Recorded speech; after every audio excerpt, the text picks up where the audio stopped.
இந்த தமிழ் அமைப்புகள் வடக்கினுடைய அல்லது கிழக்கினுடைய பொருளாதாரம் சார்ந்த முன்னெடுப்புகளை எப்படி மேற்கொள்ள வேண்டும்? நாங்கள் காலம் காலமாக உரையாடுகிற விடயம்தான்.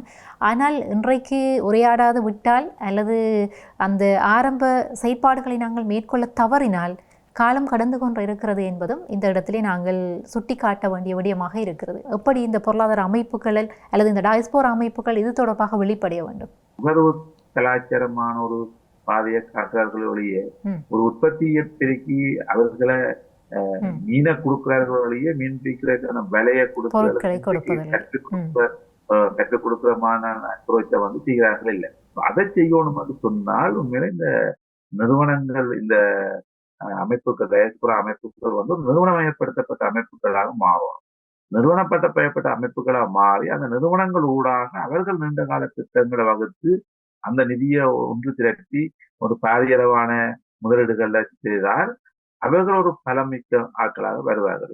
இலங்கையை பொறுத்தவரை இந்த வாகன இறக்குமதி என்பது தடை செய்யப்பட்டு வைக்கப்பட்டிருந்தது. பிற்பாடு வாகனங்கள் படிப்படியாக இறக்குமதி செய்கின்ற அந்த நிலைமைகள் இன்றைக்கு கொஞ்சம் கொஞ்சமாக எழுந்திருக்கின்றது. வாகன இறக்குமதி தொடர்பான இந்த நிலைப்பாடுகள் என்பது எப்படியான நிலைமைகளை தோற்றுவிக்கும்? எதிர்காலத்திலே இந்த வாகனங்கள் இறக்குமதி தொடர்பான விடயங்கள் எப்படி செல்லுவதற்கான வாய்ப்புகள் இருக்கின்றன? இதன் மூலமான பொருளாதார நகர்வுகள் சாத்தியமாகுமா அல்லது இது மேலும் சிக்கலை ஏற்படுத்துமா?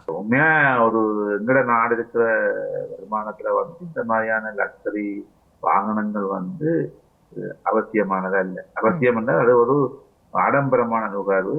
ஆனால் இப்ப இறக்குமதி அனுமதிச்சதுக்கு IMF இந்த கடனும் அதன் நிபந்தனையும் ஒரு காரணமா இருக்குது. ஏன்னா உங்களுக்கு தெரியும், IMF கடன் கொடுக்கறது அவையனுடைய பங்குதாரர்கள் அந்த IMF-ஓட நிதி வழங்குகிற நாடுகளுடைய நிறுவனங்கள் தங்களுடைய ஒரு வியாபார சூழலுக்கான சூழலை உச்சிதமான ஒரு சூழலை இந்த நாடுகளை ஏற்படுத்தி கொடுப்பதற்காக இந்த வரி ஏற்றுமதி இறக்குமதி தடைகளை நீக்கிறது, வரியை குறைக்கிறது, இப்படியான விஷயங்களை அவர்கள் வலியுறுத்தி வருகிறார்கள். அதுவும் ஒரு காரணம். அப்ப அந்த IMF இதையும் திருப்திப்படுத்தி இதையும் திருப்திப்படுத்தி செய்தார்கள்.